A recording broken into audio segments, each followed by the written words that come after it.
নমস্কার বন্ধুরা, আপনাদেরকে না দেখিয়ে পারছি না।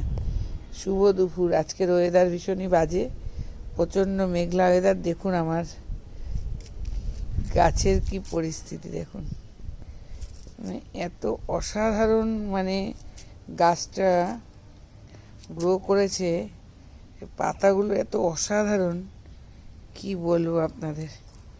মানে সামনাসামনি এসে দেখলে বুঝবেন যে কি অদ্ভুত সুন্দর, লাল হয়ে রয়েছে। তো 1 মাসের উপরেই পাতাগুলো লাল হয়েছে, এখনও সেই অ্যাজ ইট ইজ লাল। কি সুন্দর গাছের গ্রোয়িং দেখুন, অদ্ভুত। না দেখলে কেউ বিশ্বাসই করবে না। সেরকম এইটারও দেখুন, একই। দেখুন কীরকম পাতাগুলো লাল হয়ে রয়েছে, লাল।